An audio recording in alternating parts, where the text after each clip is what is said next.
Y esto entonces sucedió el domingo.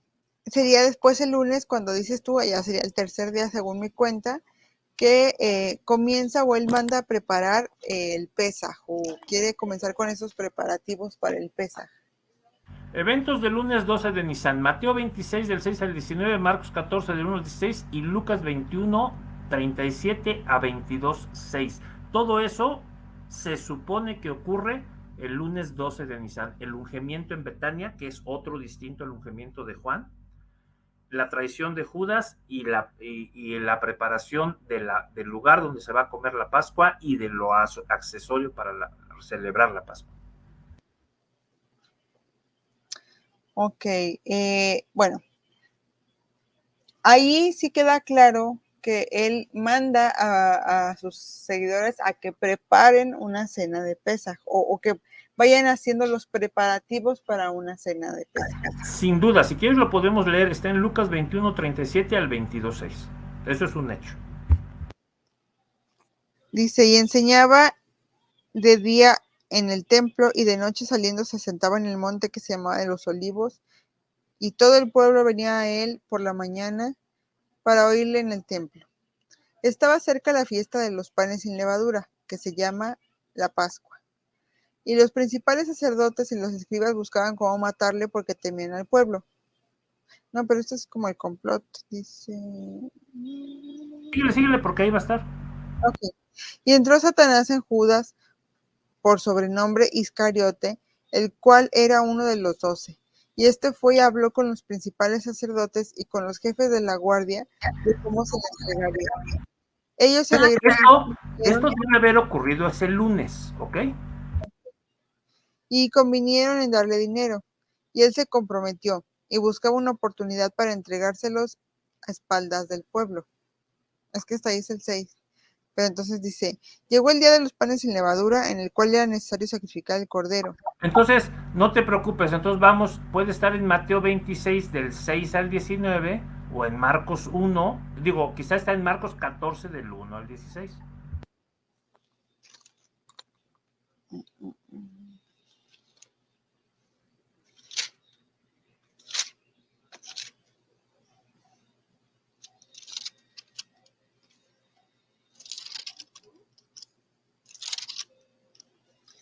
Marcos 14 del 1 al 16.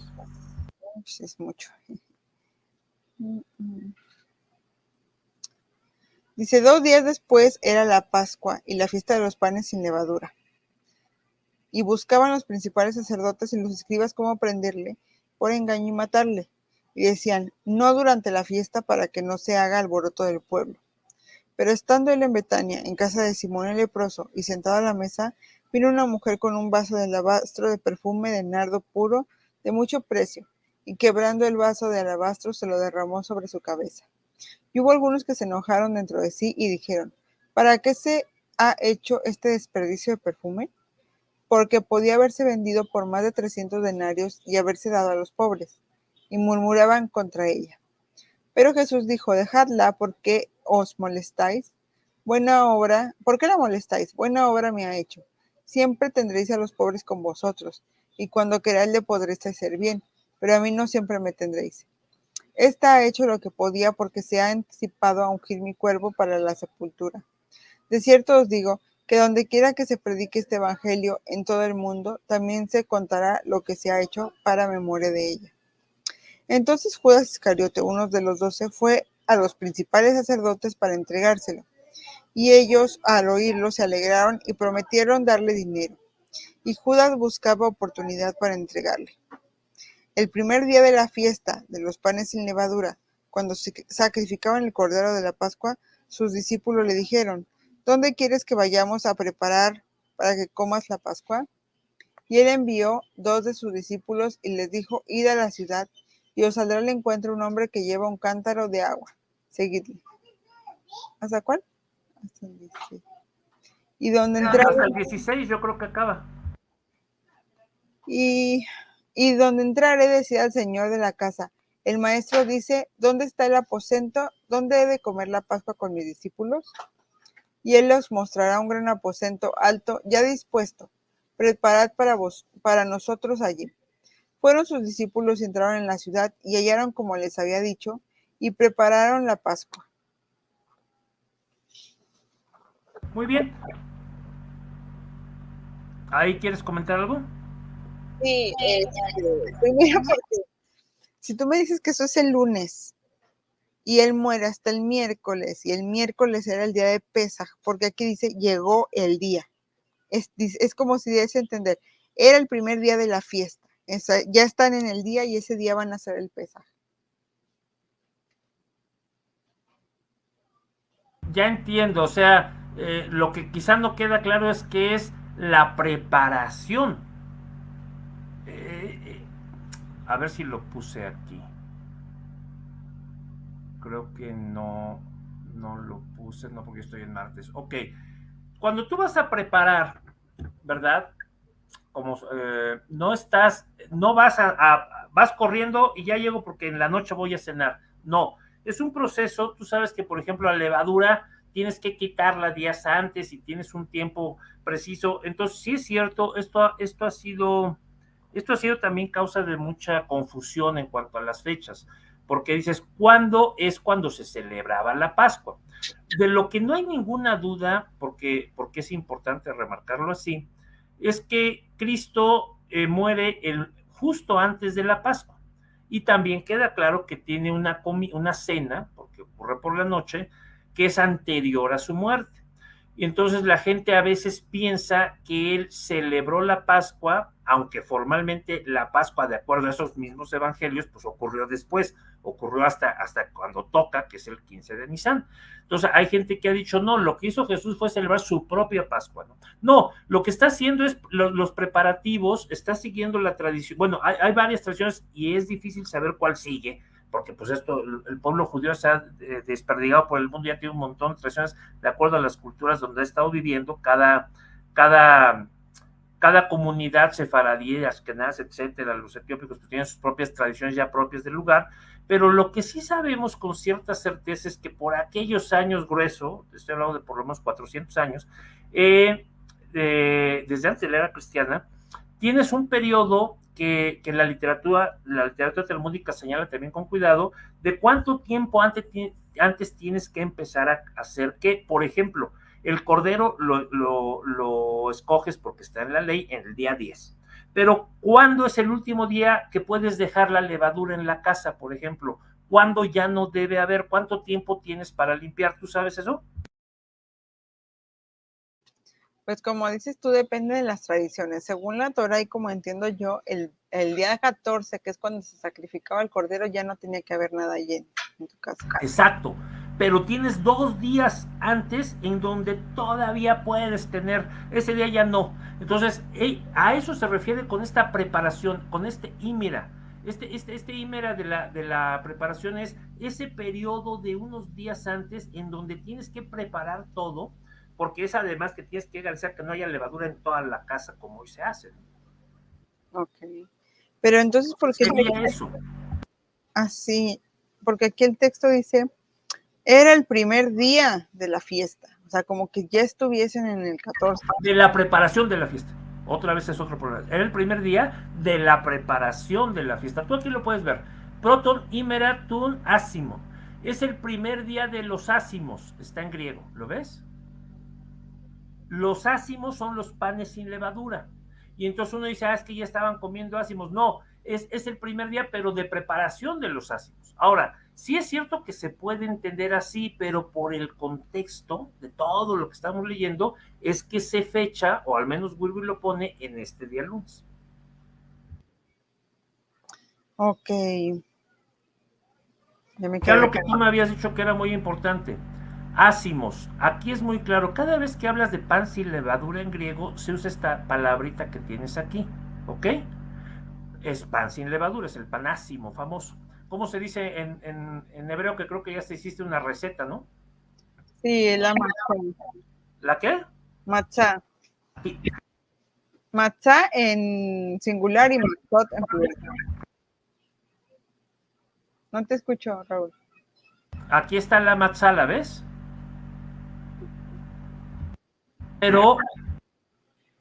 Pero Jesús no comió matzá. Jesús en la cena comió artón. Artón es pan con levadura. De acuerdo a los evangelios, Jesús partió pan con levadura esa noche. Bueno, eso es a lo que quería llegar, porque tú mismo me estás diciendo que ya están en la preparación y que se hace todo esto de la limpieza. Y parte de la preparación es comerte lo que queda. Sí. Es parte de lo que preparaste, lo comes. ¿Perdón? O venderlo o quemarlo también. O venderlo o quemarlo, sí, hay formas de vender y todo, sí. Pero también te lo comes. Yo ya tengo un video aquí, también lo comento y te lo había platicado a ti, donde analizamos estos pasajes, de si Jesús, porque es una de las acusaciones que se hacen, de que Jesús comió pan con levadura estando en la fiesta de panes sin levadura, es decir, que quebrantó la ley. No es cierto, él come eso antes de que llegue el día de la Pascua, por lo tanto no está quebrantando la ley. Okay. Bueno, en ese video hacían el análisis, el invitado que tuve, y hacía ver que la palabra artón también se utilizaba para hablar de pan en general, no necesariamente de ácimo. Sí, se usa hasta de 18 panes distintos, pero todos con levadura, con evidencia histórica. Ok. El pan sin levadura en la Septuaginta, en el Nuevo Testamento, es ácimos. Y entonces, bueno, en ese video concluían eso, ¿no? Que comió pan, pero era pan sin levadura y que estaban en la fiesta. Entonces tú aquí nos comentas que todavía no era la fiesta y por lo tanto podía comer este pan y no está quebrantando la ley. No, está en el primer día de los dos para preparar finalmente, como parece que fue en esa época, había 2 días para preparar eso, entonces el primero de esos días pasa esto y por lo tanto no la quebranta. El martes no puede comer nada porque lo están torturando y juzgando y todo, y el otro día lo asesinan. Entonces seguimos en lo mismo, o sea, serían 2 días que faltaban para el Pesaj. Pero ¿por qué dice aquí el primer día? O sea, es lo que no me cuadra. El primer día de la preparación, de la preparación de la Pascua, de la Pascua. Pero bueno, yo te entiendo que no te cuadre porque históricamente no eres la primera que tiene esa bronca. Claro. Ok. Bueno, ahorita vamos ahorita si quieres nos explicamos más lo del pan, porque eso ya sería en la cena, ¿sí? La preparación, ok, déjame ver qué apunte aquí. Pues es lo de la cena, sí es cierto, porque después es la tortura. Bueno, entonces, de acuerdo a lo que dice aquí el profe Raúl, la palabra que se utiliza allí de que Jesús partió pan con levadura y que están días antes del Pesaj, porque el Pesaj es un día y medio después de nuestra cuenta, y no está quebrantando la ley tampoco. Mateo 26, versículo 26, ahí lo pueden ver, y sus artón.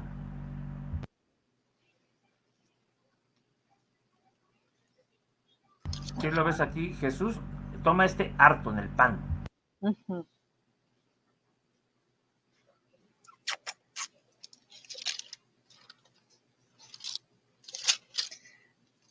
$26.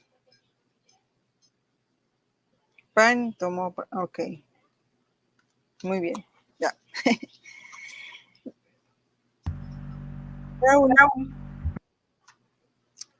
Quiero preguntar algo aquí que creo que no lo anoté ahí en las dudas, pero me surge en este momento.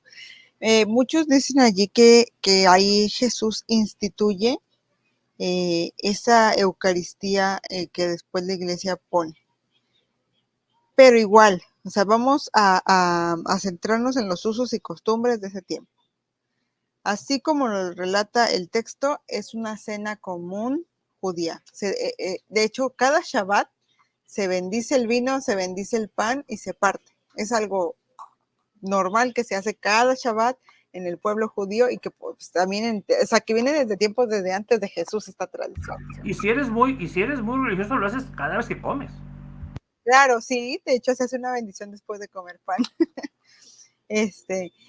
Pero entonces, en cierta forma, no instituye algo nuevo, sino que les dice a sus seguidores que ahora también lo hagan en su memoria, recordándolo a él, ¿no? Él sí habla de un nuevo pacto. Él sí habla de una nueva relación. Por eso dice que, no sé si te acuerdas, no tengo aquí el texto, habría que buscar dónde está, seguramente lo tengo por aquí en alguna tantas transparencias, pero él habla de el nuevo pacto en su muerte, ¿no? Ujú. Y le pide que hagan esa ceremonia en el sentido de esa comer y beber para recordar lo que ha hecho, porque lo que están recordando, fíjate, aquí está el otro Arton igual en Lucas, ¿no? Así como estaba en Mateo, acá también está el Arton, ¿no? Para recordar su sacrificio, su esfuerzo. Sí, es un nuevo pacto. Ahora, ¿qué es ese pacto? ¿En qué consiste? ¿No? Sí, no, ya ese es otro asunto más, porque también cada quien tiene su interpretación. Pero a lo que yo voy es que también hay personas que han acusado de que, bueno, lo he escuchado sobre todo de gente que es anticristiana y más que anticristiana es anti Jesús, de que él o que se tomó eso de los cultos mistéricos, ¿no? De que los cultos mistéricos pues también hacían beber vino como símbolos de la sangre, de no sé qué tanto. Pero realmente lo que vemos es, como repito, una cena común de judío, partiendo el pan con bendiciones y aunque Jesús quiera dar un nuevo significado, no está tomando de estos cultos, o sea, ya es algo que se hacía. No, no hay nada de mistérico. Es cierto que el cristianismo se llega a entender, y de hecho el Nuevo Testamento llega a usar la palabra que se utiliza en el griego para alguien iniciado en religiones de este tipo mistéricas. Sí, eso sí pasa. Pero se usa en el contexto de que hay información que no se le cuenta a cualquiera. Que Pablo dice, eso no, pero a ustedes sí o sea, los que son del cristianismo pueden saberlo todo, pero afuera no, eso sí existe, eso sí, esa idea sí está en Pablo, por ejemplo. Ok, bueno, ya sería entrar en otro tema, ¿no? Bastante complejo. Luego aquí salimos enojados algunos. Bueno, yo. ¿Con quién te enojaste o por qué? No, con que a veces no se le entienden a Pablo y que generó demasiadas ahí controversias. Pedro lo dice, entre las cosas que escribe Pablo hay unas muy difíciles de entender, ¿se acuerdan? Sí, bastante. Ok, bueno, entonces este sería el lunes. El lunes Jesús tiene su cena con sus discípulos, de acuerdo al conteo que estamos teniendo aquí. No, formalmente para nosotros es el martes, o sea, sí Ah, es ya. cierto que es el lunes, pero para ellos es martes 13 porque es en la noche. Oh, sí, sí, sí, lunes al caer el sol. Lunes gregoriano. El lunes para, digamos, el lunes para nosotros, martes ya para ellos. Ok. Y después tienen la oración en el Getsemaní, donde también se ve allí que ora 3 veces. E igual. Es una oración hermosa, sí, 3 veces pide que no sea así, que sea de otra manera. Sí, sí. Ahí vemos, esa parte también se me hace tan humana de Jesús, ¿no? De decir, no, es que ya está consciente de lo que viene y dice, no. Yo pienso, mucha gente lo ha dicho, yo estoy de acuerdo, que Dios no es cruel. Entonces, Jesús sabe, quizá desde niño, desde que es consciente de que Él es el Mesías, que tiene que morir. En algún momento tuvo que entender, leer a los profetas y entender que venía una bronca donde le iba a ir mal. Pero seguramente todos esos detalles no los tiene. Y entonces yo pienso que en Getsemaní, mientras está orando, se le muestra todo lo que viene, porque Dios es así, te avisa con tiempo lo que va a pasar. Yo creo que ahí le dijo, mira, la cosa viene así, te toca esto, esto. Y entonces yo creo que es ahí donde él, frente a ya el dolor y la tortura, dice, oye, así no, porque 3 veces lo dice. Claro. Sin embargo, pues también hay gente que cuestiona estos relatos, ¿no? De que dicen que es repetitivo, que es con un fin teológico. también donde aparece que el ángel a fortalecerle, pues, ¿cómo crees? Que nadie estaba ahí, más que Pedro y Juan y el Jacobo. Ahora déjame ir a lo que podemos saber más bíblicamente. Primero, si yo acepto a la primera que tú me invites a tu casa, ¿no? No sé si lo dice en la tradición bíblica. Ven, te invito a comer, yo me tengo que negar.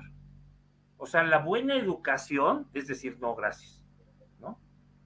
No, al contrario de como nosotros que dicen que es de malas, no, no, aquí la buena educación es decir no. Entonces te lo tengo que volver a pedir. Y entonces dices, bueno, Dios, no sé si te has fijado, pero en la Biblia revela varias veces lo mismo. No sé si, por ejemplo, en Abraham, voy a hacer, y voy a hacer. Y entonces, hay gente que dice que no sé, habría que revisarlo con detalle, pero hay gente que afirma que, como el mismo Will, por cierto, que si Dios dice una o dos veces algo, aún eso puede cambiar. O sea, podría ser que al final, pero que si son tres o más veces, entonces ya es definitivo. Un ejemplo de algo parecido lo tenemos en un profeta que le dice, golpea con flechas el suelo, ¿no? Y entonces empieza a golpear el rey y dice, pero ¿por qué golpeaste tan poquita? Si hubieras golpeado tantas veces, entonces habrías vencido. Como ahora nada más golpeaste poquito, lo vas a vencer poco. ¿Te acuerdas de aquel relato que no me acuerdo dónde está? Ahorita no me acuerdo, la verdad, dónde. Pero lo has leído alguna vez. Creo que sí. Sí. Entonces, esta es la idea. Entonces, hay gente que lo asocia con que son tres veces porque ya está definitivo. O sea, Dios te puede decir a veces algo y tú le dices, no, mejor así, y acepta cambiar. O dos veces y entonces tú le dices dos, pero si te dijo tres, pues ya sí va a ser, ¿no? Ya está establecido, o más veces. Entonces, también es posible que algunos digan, o lo veamos desde este punto, mira, perdón que yo sea así tan contreras, ¿no? Pero que ¿Sabes qué? Pero es que eso es la ventaja de tu canal. Perdón que interrumpa, pero la ventaja que tú tienes desde el punto de vista con otros canales es que tú buscas la lógica y discutes lógicamente lo que escuchas. En general la gente, no te has fijado que en los canales discuten doctrinalmente, buscan cosas que vayan en contra o a favor de lo que ya creen, y tú lo que haces es discutir la lógica de las afirmaciones, que es lo que se hace en ciencia. Pues trato, no creas. Bueno, a lo que voy, es posible que, es que yo tengo esta idea, Raulito. Yo creo que los textos bíblicos, no que no sean históricos, pero que sí están escritos con cierta intención, como decías tú. Entonces, esa intención a veces, ¿cómo se diría? Es más importante para el escritor que el relato, que lo que sucedió como tal, ¿sí? Entonces, es, por ejemplo, en este caso, que lo escriben tres veces porque de acuerdo a su mentalidad, como decías tú, era como reafirmar algo, es que esto iba a ser así y así va a ser. Más que realmente estuvieron allí, vieron que Jesús se fue, luego regresó y que están dormidos y que no están dormidos. O sea, que realmente están escritos drásticamente, no sé si se le diga así. Déjame interrumpirte. ¿Quién estaba ahí oyendo eso? Si todos están dormidos. Jesús nada más. O sea, vamos, ya que lo metiste, déjame hablar de las teorías de inspiración. Déjame aprovechar esto para discutir un tema de la teología que es muy importante y grave. Si no había nadie alrededor, ¿cómo demonios saben los evangelistas qué tienen que poner? Pues sí, o sea, yo, bueno. No, respóndeme, o sea, dime tú, dame la respuesta, ¿cómo? ¿Cómo saben? Pues por, no sé, relatos o tradiciones orales. Pero si no hay nadie con Jesús, todos están dormidos. Ajá, pues no sé, a lo mejor Jesús les contó, ay, yo estaba orando y... O sea, pero te fijas la broncota, o sea, en un sentido estricto no hay nadie. ¿Cómo sé qué poner? Mi idea es esa, ¿no? Que Jesús lo contó y ya los otros fueron pasando de voz en voz y ya cuando lo escribieron, pues lo redactaron, no sé, te digo, en forma de midrash, de, no sé. Alguien te va a decir, ay, pero qué inocente eres, Normita. ¿Cómo crees que decir, si no resucitó, o si resucitó no tenía tiempo de eso? O sea, te fijas, ay, ya, como ya es una hipótesis, no tenemos forma de saberlo, pues se te ocurre eso. Pero esto está en el núcleo de lo que llamamos la teoría, o las teorías, que es mejor decirlo así, de inspiración. Uh-huh. ¿Y cuáles son? No, no, nadie sabe. O sea, bueno, sí sabemos, pero déjame ponerlo así. No, Hay pues, una... Perdón, perdón. no, me dio risa. No, sepa la bola. Es que mira, hay una área de la teología que es tal cual, así se llama, teorías de inspiración. Y en ella se trata de estudiar cómo inspira a Dios los textos sagrados, por ejemplo, ¿no? Y la gran pregunta es, ¿y cómo sé yo? Se ha propuesto que te posee y escribes como poseído, se ha propuesto que te dicta, se ha propuesto que te llega como una inspiración, como le llega al pintor pintar, se ha propuesto que en realidad preparó siempre, dejó que el ser humano se fuera preparando y lo que se le ocurre al ser humano es lo que Dios quiere, se ha propuesto mil cantidad de cosas. La realidad es que nadie sabe, a menos que te pase. Si a ti Dios no te inspira, ¿cómo puedes saber cómo escribieron ellos? Pero el problema está subyace a todo lo que estamos viendo, porque en un sentido estricto hablar de escrituras inspiradas pasa por el proceso mismo de inspiración. Sabemos que en el mundo antiguo, hablo de Pablo o hablo de Jeremías, por decir dos casos que están documentados, ellos no escribían con la manita necesariamente. Jeremías tiene a Baruch, que le escribe las cosas, y Pablo tiene, por ejemplo, en sus cartas, a este muchacho, ¿cómo se llama el que escribe la carta esta de Romanos? ¿Silvano? ¿Perdón? ¿No era Silvano? No, ahorita Tercio, ¿te acuerdas? Yo Tercio, que escribí la epístola, os saludo, ¿te acuerdas? Sí. ¿Sí está en Romanos o cuál es? No recuerdo ahorita, pero sí me acuerdo que lo leí en una doxología. No, una despedida. Sí, entonces creo que hay que checar cuál es, pero entonces a lo que voy es que la costumbre de la época es que tú escribas, y el proceso de inspiración pasa por un escriba al que le estás dictando, ¿no? No más tú. Entonces es compleja la inspiración, y este es un problema serio. ¿Cómo saben lo que Jesús dijo en Getsemaní? Se los dijo Dios, les reveló, mira, fue así, se los contó Cristo, es toda una bronca. Yo parto de la suposición de que esto está inspirado porque es lo que Dios quiere que sepamos, pero tiene sus problemas. ¿Cómo se enteraron de eso? Pues no sé. Como dices tú, es muy difícil de resolver eso y no sé. O sea, no sé si se le puede dar una explicación académica. Mucha gente dice, pues es cosa literaria, hombre, es licencia literaria, lo pusieron y ya. Yo creo que es más complejo que eso, pero tienes toda la razón. Es una posibilidad que Cristo mismo les contó. Pues sí, o la otra es, incluso que fuese una licencia literaria. O sea, yo he llegado a pensar eso. Supongamos que Jesús de alguna forma les impactó tanto en su vida que se dan esas licencias de escribir sobre él, ¿no? Aún así, quedó todo tan, no sé si decirlo perfecto, aún más allá de los errores que se logran ver, o sea, con un mensaje muy, muy bonito, ético, espiritual, religioso, que se me hace que ahí está la inspiración evidente. Déjame decir nada más rápido, los errores en el sentido, por ejemplo, del copiado textual, porque alguien me dice, no, ¿cuáles errores? Bueno, porque no hay dos manuscritos iguales, ¿no? Sí, claro, eso no se puede ocultar, o sea, no nos podemos hacer que los que no. Y aparte hay como también, yo digo, estos como, no sé, cosas que son obvias y que las ponen ahí, si las pusieron es porque, no sé, algún error, no sé, o sea, también yo siento que cuando alguien está copiando le trata de acomodar o de, ay, ya hemos hablado de eso, ¿no? Ya hemos hablado de que, ay, esto no tiene sentido, táchale, mejor ponle así, o glosas que se fueron convirtiendo en texto, o sea. ¿Sabes cuál es lo más vil que yo he visto en eso, cómo cambian los nombres de mujeres en los manuscritos en el medievo para que parezcan de hombre. Y entonces a las mujeres que tenían rangos de autoridad, cosas, cargo y todo, las vuelven hombres. Eso es gravísimo. A Estefanía, a esta Junia, o sea, eso es tremendo, ¿no? Sí, claro, claro.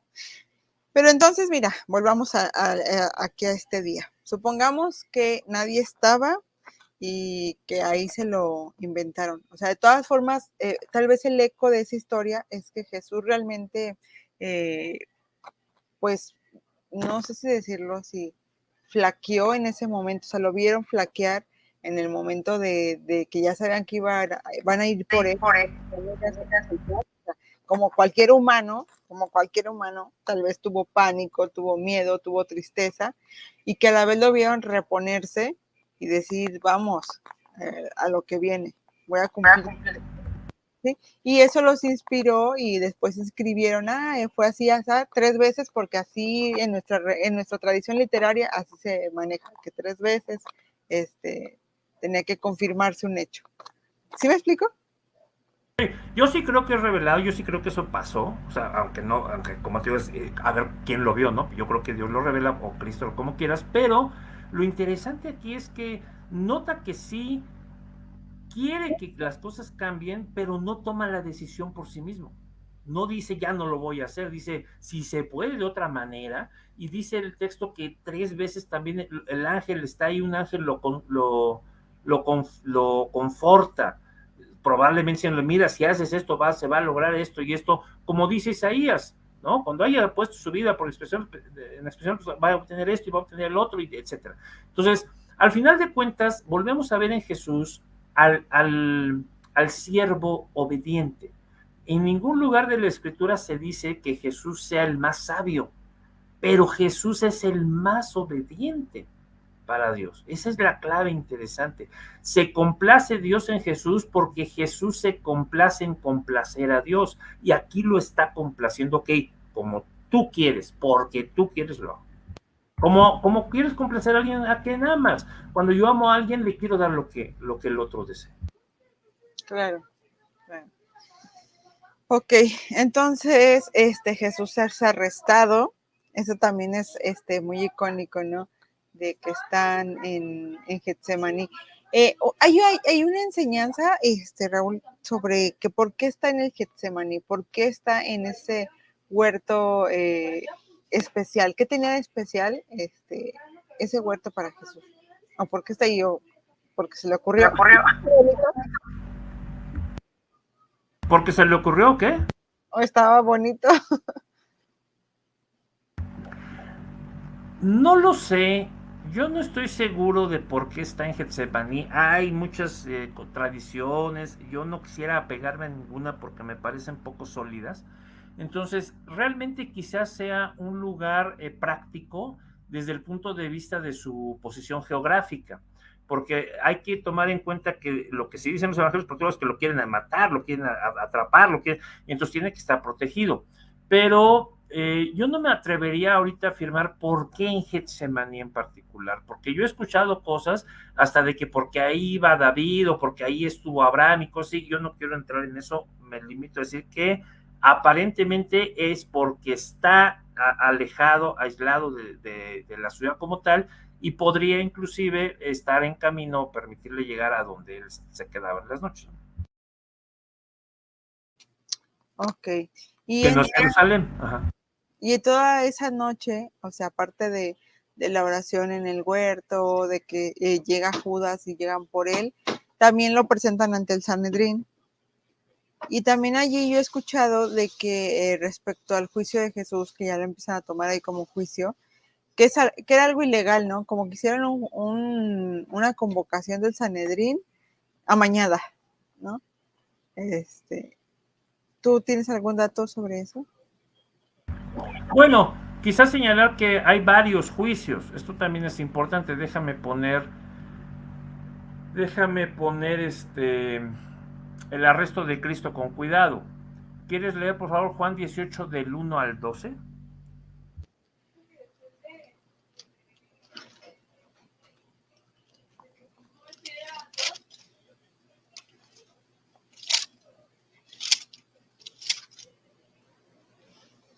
Juan 18 del 1 al 12. Habiendo dicho Jesús estas cosas, salió con sus discípulos al otro lado del torrente del Cedrón, donde había un huerto, en el cual entró con sus discípulos. Y también Judas, el que le entregaba, conocía aquel lugar, porque muchas veces se había reunido allí con sus discípulos. O sea, era un lugar que le gustaba a Jesús. Judas, pues, tomando una compañía de soldados y alguaciles de los principales sacerdotes y de los fariseos, fue allí con linternas y antorchas y con armas. Pero Jesús, sabiendo... Déjame interrumpirte un segundito. Judas tomó una compañía, ¿o cómo dice ahí? Tomando una compañía de soldados y alguaciles. Sí, esperan, está en griego, ¿la ves? ¿Qué es una esperan? ¿Qué es una cohorte? Es la 10ª parte de una legión. A veces uno piensa por las películas de Hollywood que una compañía, la cohorte, pues eran un grupo de soldados, pero si nos apegamos a los cánones romanos de la legislación ecuestre, o sea, de lo que sabemos que hacía el ejército romano, una cohorte estaba conformada por 1000 soldados, ¿ok? La esperan que toma aquí Judas son 1000 hombres. ¿Tú crees que entraron 1000 hombres a buscar a Jesús? No. Pues no sé. Eso es lo que se está diciendo aquí, que tomó una 10ª parte de una legión. Sigamos leyendo. Dice de soldados y alguaciles, de los principales sacerdotes y de los fariseos. O sea, también allí está diciendo que son gente del templo, no son humanos. Vuelve a leerlo. ¿Cómo dice?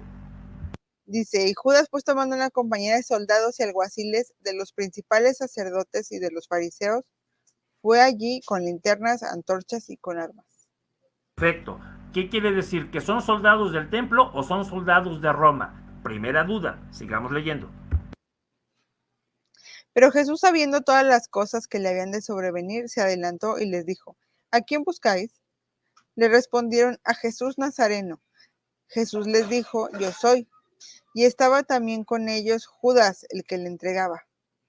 Cuando le dijo, yo soy, retrocedieron y cayeron a tierra. Volvió pues a preguntarles, ¿a quién buscáis? Y ellos dijeron, ¿Sabes lo que yo pienso? Que se echaron para atrás de medio y se pegaron entre ellos y se cayeron. No veo ahí nada sobrenatural. Yo siento que ay, y entonces entre ellos se golpearon. Yo pienso que va por ahí, sobre todo si van muchos, sí. no, y luego eso sí se toma como sobrenatural, ¿no? Como bien místico. Dijo, yo soy. Sí, pero ahí no dice nada sobrenatural. Solo en todo caso que iban muchos, pero hasta ahí. Dice, cayeron a tierra. Volvió pues a preguntarles, ¿a quién buscáis? Y ellos dijeron, a Jesús Nazareno. Respondió Jesús, os he dicho que yo soy. Pues si me buscáis a mí, dejad ir a estos, para que se cumpliese aquello que había dicho, de los que me distes no perdí ninguno. Entonces Simón Pedro, que tenía una espada, la desenvainó e hirió al siervo del sumo sacerdote, y le cortó la oreja derecha. Y el siervo se llamaba Malco. Jesús entonces dijo a Pedro, mete tu espada en la vaina, la copa que el Padre me ha dado, ¿no la he de beber? Entonces la compañía de soldados, el tribuno y los alguaciles de los judíos prendieron a Jesús y Alto. Aquí ya nos quitó la duda. El giliarjos, el tribuno, es romano, no es del templo. La espeira es una compañía. Y sabemos que este término giliarjos se aplica al comandante de 1000 hombres en el ejército de Roma. Permíteme. Ok, perdón. Ahora déjame recuperar lo que sí dice el griego en Juan. Se afirma que llevó Judas 1000 soldados con su comandante, más gente de los fariseos y de los ancianos. Eso sí pasó porque es lo que Juan cuenta. Ahora, si tú no le crees a Juan, allá ustedes. Pero esos son los términos del griego. No es absurdo si tomas en cuenta que estamos en la fiesta de la Pascua, a punto de que Jerusalén está llena y que temen las autoridades que mucha gente siga a Jesús, tanto que lo vuelvan rey.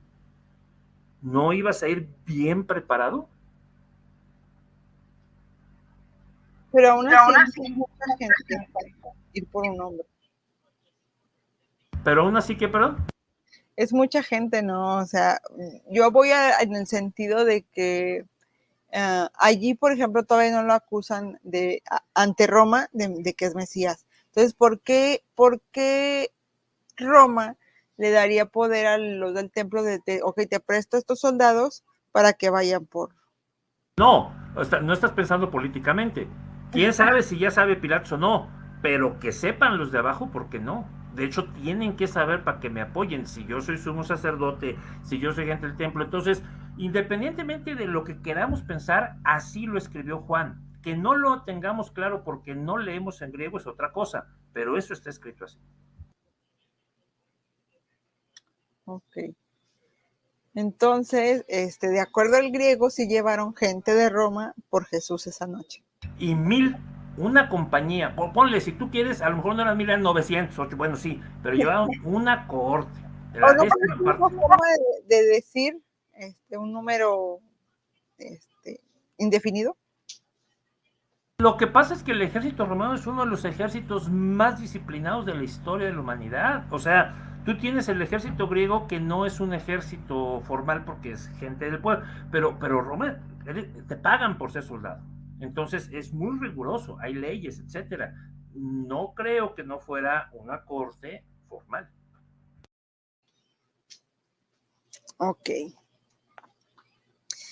Y dice, esta parte de Pedro cortándole la oreja, dice aquí que es el siervo del sumo sacerdote. O sea, era el asistente del siervo del sumo sacerdote, era como alguien de su confianza, ¿no? Sí, el Malchus, aquí el Malcos que le ponen aquí, el Malchus, sí. Y le corta la oreja y bueno, ya después Jesús lo sana, ¿no? Todo esto sigue siendo el lunes en la noche, que sería el martes ya para ir. No, todo esto, bueno, sí, o sea, no sabemos bien si ya es lunes o ya es martes en la madrugada, o sea, va a ir a saber, pero está por ahí, sí, después de la cena, sí. Y es llevado a este juicio que te comentaba yo del Sanedrín, que está ahí como que amañado, porque supuestamente no se convocó bien, o sea, hasta entre el diálogo que tienen entre ellos es como que, pues, oye, nos avisaron de última hora, así no se hace, ¿verdad? Sí, y fíjate, y nada más para remarcar lo de Anás y Caifás, en Juan 18, 13 y 14, ¿a dónde lo llevan primero? ¿Con Anás o con Caifás? Dice que lo llevaron con Anás. ¿Ves? Ahí se ve claramente, aquí sí lo puse, soy tonto, sí lo había puesto. Este Anás ben Set, o Ananus ben Set, según Josefo, nacido en el 23 a.C., más o menos muerto en el 40 después de Cristo, fue nombrado por Quirino, aquel del censo, el primer sumo sacerdote de la provincia de Judea en 6 después. Esto es histórico, esto sí lo sabemos. Y Graco, esto está mal, esto es Graco lo depone en el 15 después de Cristo porque ejecutó la pena capital, ¿ok? En Números 35 tiene el sumo sacerdote derecho a hacerlo, pero para los romanos no. Y resulta que lo llevan primero con Anás, que ni siquiera es el sumo sacerdote oficial, pero es el sumo sacerdote desde el punto de vista judío, ¿te fijas? Y ya de ahí va con el suegro, que es ese sí es el sumo, con el suegro, con el yerno, que es Caifás. Ok, y luego... No, es que estoy leyendo aquí, dice, era Caifás que había dado consejo a los judíos que convenía que un solo hombre muriese por el pueblo. Y después dice que de todas formas están en el patio de la casa del sumo sacerdote de Anás. Y vienen las seis negaciones de Pedro, que esa es una historia bien interesante. Históricamente dicen que Pedro negó 3 veces, ¿estás de acuerdo? Sí, antes de eso, Raúl, nada más también como dato, me gustaría decir, no lo he puesto aquí, pero creo que sí lo puse en la página una vez, de cómo en el tiempo de Jerusalén había, en tiempos de Jesús, la Jerusalén en ese tiempo, había como esta zona exclusiva donde vivían los sacerdotes, que de hecho había el puente, creo que es el de Robinson, o el pórtico real, el puente real, daba pero no solo, es que está bien porque es en tiempos de Jerusalén, porque después del 70 se acabaron los tiempos de Jerusalén, o del 138, pero además, pues en todas las culturas, la élite tiene sus polancos y tiene sus, ¿no? Es que yo iba a decir el nombre de una colonia aquí, pero dije, no, no van a ubicarla. Pero pues dije, esta zona de élite. Pero como dices, en todas las ciudades hay esta zona. Entonces estaba esta zona de caché, donde vivían los sacerdotes y pues todos estaban ahí cerca, ¿no? Entonces también no era como muy difícil de te llevo con Anás o con Caifás, capaz hasta vivían en la misma casa porque eran familia, entonces, bueno, sigamos con lo que decías. Que lo niega Pedro 3 veces. No, 6 veces. Esa es una bronca, otro error de lectura, ¿no? 6 veces. Te lo voy a demostrar. Okay. Y no que yo quiera inventarlo. Fíjate, muchos eruditos inventan grandes problemas de la escritura que no existen. Y los verdaderos problemas no los tratan. En Juan se dice que niega primero a una portera, a la portera. Y luego se dice en Marcos y en Mateo que a una sirvienta del sumo sacerdote. O con otra palabra, esta no es una portera, es en otro arreglo del relato. Luego, y eso se repite en 3 evangelios. Luego la tercera es a un hombre que no está identificado. La cuarta es otra sirvienta diferente. La quinta es a varios hombres que están reunidos. Y la sexta es al pariente de Malco, a que le habían cortado. Entonces, si tú vas con cuidado por los evangelios, hay 6 negaciones de Pedro, ¿ok? Y otra vez aquí uno dice, pero yo pensé que eran 3, pues tú pensaste sí, pero no es así. ¿Y por qué hay 6?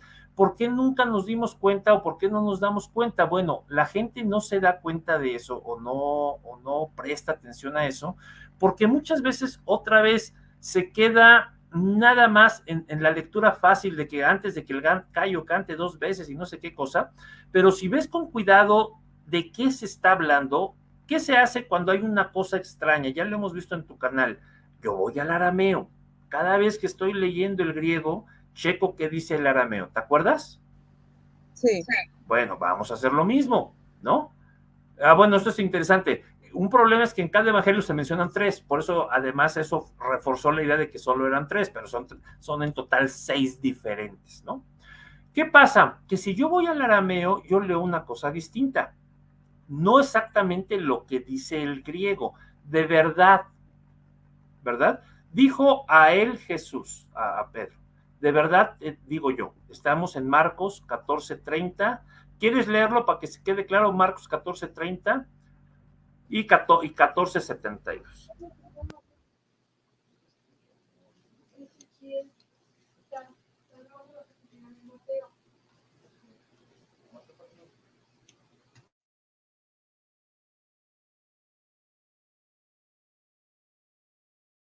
Marcos 14:30.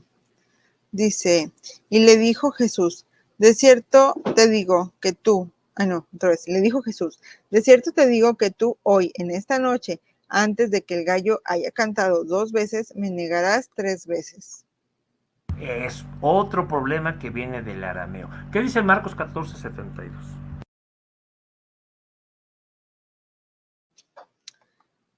Y el gallo cantó la segunda vez. Entonces Pedro se acordó de las palabras que Jesús le había dicho. Antes de que el gallo cante 2 veces, me negarás 3 veces. Y pensando en esto, lloraba. Amargamente lloraba. El arameo dice, dijo él Jesús, de verdad te digo yo a ti te digo, acuérdense que esto que están viendo aquí es siriaco, estamos en el arameo siriaco, es lo que nos queda de la versión peshita, que tú hoy, en noche la esta, antes que el gallo, ¿sí? Antes que cante el gallo, 2 veces 3 negarás a mí. Eso es lo que dice el arameo. Y entonces uno pone, todo viene en la clave de dónde vas a poner la coma, como aquella coma de dónde la vas a poner cuando dice, de cierto te digo, hoy estarás conmigo en el paraíso, o dice, de cierto te digo, hoy, que parece que todo está perdido, coma, estarás conmigo en el paraíso, algún día. Dependiendo de dónde pongas la coma, es instantáneo o es algún día. Aquí lo mismo, si tú pones la coma antes que cante el gallo 2 veces, 3 negarás a mí, es una cosa. Pero si yo digo, antes que cante el gallo, 2 veces 3 negarás a mí, es otra. ¿Estás de acuerdo? Sí, aunque me suena bastante raro. Sí, porque no te das cuenta que lo importante es el 3 que acabamos de ver, que ya queda establecido. Bueno, 2 veces 3, 2 veces esa que quedes, me vas a negar. Ok. Está pensando en arameo, en semítico. Está diciendo, tanto me vas a negar que no va a haber vuelta de hoja. Y está diciendo 2 veces 3, o sea, 6 veces, que es lo que está en los evangelios relatado en la suma de todos. Ujú. Es como esto que decías de que si se repetía algo 3 veces era como confirmarlo. Esa. Entonces, tan confirmado está que va a ser 2 veces eso. O sea, no nada más 3, 6 veces me vas a negar. Wow. Pues no, ¡Wow! Y es Pedro, yo amo a Pedro, yo de veras Pedro me cae muy bien, es un gran hombre, pero es un kefá. Por eso Jesús dice que es Petros, es una piedrita, va donde lo lleva el viento, no es sólido, no es firme. ok. Un día está comiendo con los gentiles y luego se hace como que no porque llegan los de Santiago, acuérdate. Otro día dice no y lo niega. Otro día dice, o sea, ese es Pedro. Por eso le pone el sobrenombre en arameo de Kefá, que es un grano de polvo, de un guijarrito que el viento lleva por donde sea. Ok, muy bien. No había escuchado esta idea de que fuesen 6 veces, la verdad. No, porque no leen el arameo. Claro. Bueno, a ver, ahorita aprovechando también a las personas que nos están escuchando, ¿ustedes qué piensan? ¿Y habían escuchado esto de las 6 veces negando a Pedro a Jesús? Ok, ¿qué dice allí? Si no lo habían escuchado, que lean los evangelios y se hagan preguntas, como decíamos hace rato, ¿por qué esto? Pues esto no coincide, o sea, la gente tiene que darse cuenta, pero se aguantan, no le dicen nada al cura, al sacerdote, al pastor, no se atreven a decirle, oiga, lo que usted me está diciendo no es cierto. Ujú. Aquí en la Biblia dice que no. Pues sí. Es que estoy viendo lo que pones. Te pongo las horas más o menos aproximadas de cómo fue pasando esa noche, más o menos, no podemos ser precisos, pero es muy, muy mal, posible que fuera así. Dice que la cena sería entonces entre las 6 y las 9 p.m. de la noche. Para que sea cena de veras, ¿no? Sí. Lo del arresto entre las 9 y las 12 de la noche. Después está ante Anás y Caifás entre las 12 y las 3 de la madrugada, que se me hace muy noche, si se despertaban a esa hora. No sé Eh, si se despertaban, pues se tuvieron que despertar porque estaban agarrando antes de, acuérdate que acabamos de leer, que antes de que sea la fiesta o después, pero no en la fiesta porque se hace un escándalo. uh-huh. De 3 a 6 estarían ante Caifás también. Y dice, los griegos y los romanos las numeraban más que denominarlas. Ah, sí, estos periodos de cantaban los gallos y todo esto. Okay. Son las vigilias de la noche. La primera vigilia, la segunda vigilia. Cada 3 horas es una vigilia. Sí.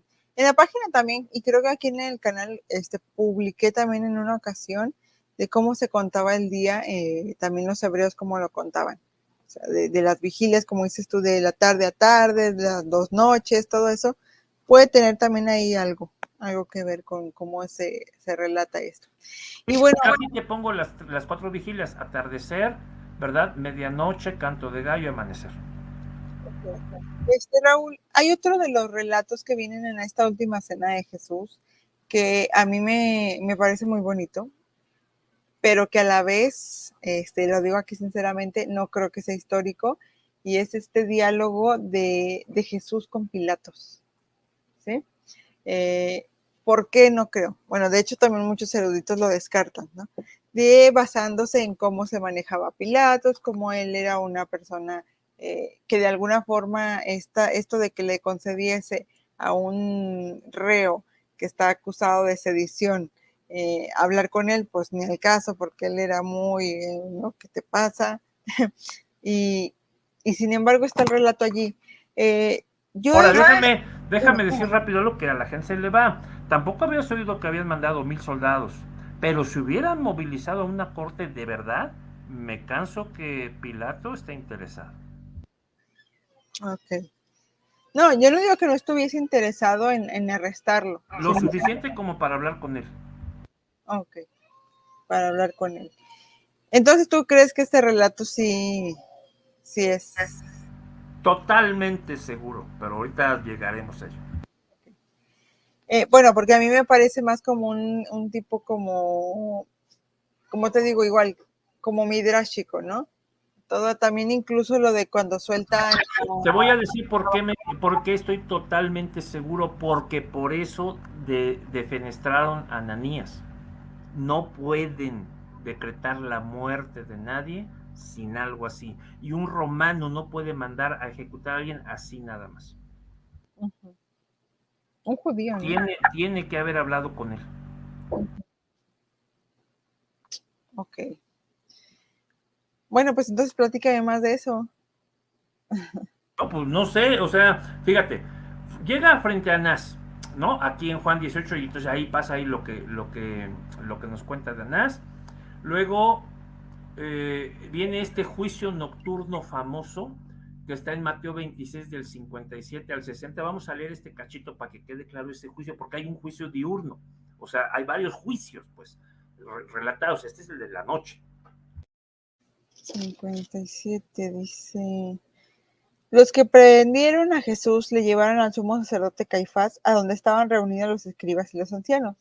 Mas Pedro le seguía de lejos hasta el patio del sumo sacerdote, y entrando se sentó con los alguaciles para ver el fin. Y los principales sacerdotes y los ancianos y todo el concilio buscaban falso testimonio contra Jesús para entregarle a muerte. Y no lo hallaron, aunque muchos testigos falsos se presentaban, pero al fin vinieron los dos testigos falsos, perdón. Hasta ahí es el 60. Muy bien. Entonces, este es un juicio que evidentemente es nocturno. Aquí tenemos la ley de que los juicios, etcétera, ya sabemos, ¿no? Me estoy saltando un poco esto porque me tendrá que detener mucho. Déjame adelantarme. En Lucas, ese juicio nocturno se nos cuenta del 59 al 65. No lo leamos porque nos llevamos más tiempo, pero nada más para que la gente sepa que habría que leer. Y luego viene un juicio diurno, ya en la mañana, Mateo 27:1 y Marcos 15:1. Porque toma en cuenta que les llevó tiempo y muchos y no encontraban. Y eso lleva tiempo, sigamos. Venida la mañana, todos los principales sacerdotes y los ancianos del pueblo entraron en consejo contra Jesús para entregarle a muerte. Entonces queda claro que todo ocurre en la madrugada, y ya que amanece, ya después de todo lo que eso pasó, viene un nuevo consejo. ¿Hecho? ¿Qué dice Marcos 15:1? Ya por la mañana, aparentemente mandando a llamar a los que pudieran haber faltado, que estaban dormidos, lo que fuera. Muy de mañana, habiendo tenido consejo los principales sacerdotes con los ancianos, con los escribas y con todo el concilio, llevaron a Jesús atado y le entregaron a Pilato. Muy de mañana, tempranito. Y Lucas 22:66 a 23:1 nos da más detalles. Dice: cuando era de día, se juntaron los ancianos del pueblo, los principales sacerdotes y los escribas, y le trajeron al concilio diciendo: ¿Eres tú el Cristo? Dínoslo. Y les dijo: Sí. Si os lo dijere, no creeréis. También. Ahora, no sigas, déjame ponerlo. Entonces, sí es cierto, había un juicio ilegal, si tú quieres, el primero, para tratar de encontrar la forma, y ya luego hacen la faramaya del juicio correcto, ¿hecho? Donde va a quedar condenado por estas palabras. Okay. Dice: y también si os preguntare, no me responderéis ni me soltaréis. Pero desde ahora el Hijo del Hombre se sentará a la diestra del poder de Dios. Dijeron todos: luego, ¿eres tú hijo de Dios? Y él les dijo: vosotros decís que lo soy. Entonces ellos dijeron: ¿qué más testimonio necesitamos? Porque nosotros mismos lo hemos oído de su boca. Levantándose entonces toda la muchedumbre de ellos, llevaron a Jesús a Pilato. Muy de mañana, como hace el otro evangelio. ¿Qué más, mi querida? Entonces tienes uno ilegal y tienes otro con visos de legalidad. Allí me surge una duda, fíjate, y hablando de lo que estábamos hablando antes de iniciar a grabar, realmente el declarar esta situación de ser hijo de Dios no era, o sea, según tengo entendido y de acuerdo a las costumbres y a los arameísmos y a los hebraísmos y todo eso, no era una blasfemia, o sea, no era algo como para acusarle. ¿Quiénes son los hijos de Dios? Para eso hay que entender el paganismo. Eh, ¿Cuántos hijos de Dios hay en la escritura? Y luego, ¿cuántos hijos de Dios hay en los libros de los paganos o en la cultura pagana? En la cultura pagana abundan los hijos de los dioses, ¿estás de acuerdo? Casi cualquier gran dirigente es hijo de Dios. O de algún dios, pues, o sea, Aquiles, el que quieras, ¿no? Pero en el pueblo judío, ¿cuántos hay que sean hijos de Dios? No, ahorita no recuerdo, pero yo sé que se le decía, por ejemplo, a David se le llegó a decir. ¿En qué parte de la escritura se dice hijo de Dios? No, ahorita no recuerdo, pero sí. Es que ese es el punto, que realmente es importante remarcar esto porque el equipararte a Dios, el hacerte igual a Dios, en ese sentido, tener esa naturaleza, es algo que sin lugar a dudas estos seres consideran despreciable, o sea, estos individuos que lo están juzgando, consideran algo que es una mentira para empezar, pero además es una herejía, no te puedes equiparar a Dios. Sin embargo, en la escritura sí se habla de los hijos de Dios y Jesús lo va a usar durante su ministerio cuando dice, pero si le llamó dioses a aquellos a los que les hablaba, ¿por qué a ustedes les asusta que yo me diga que soy? ¿No? O sea, él no es la primera vez que lo dice, ¿no? Va a usar mucho el hijo del hombre también, y se ha discutido qué tanto este hijo del hombre se habría pronunciado originalmente en arameo como el hijo, y la palabra hombre habría sido Gabra, y yo he hablado de Gabra contigo, ¿te acuerdas? En No. arameo. Gabra, yo les comentaba que Gabra para la genealogía de Jesús es formalmente padre. Aunque se puede traducir hombre o marido, Gabra es más bien padre, el hombre fuerte, el hombre.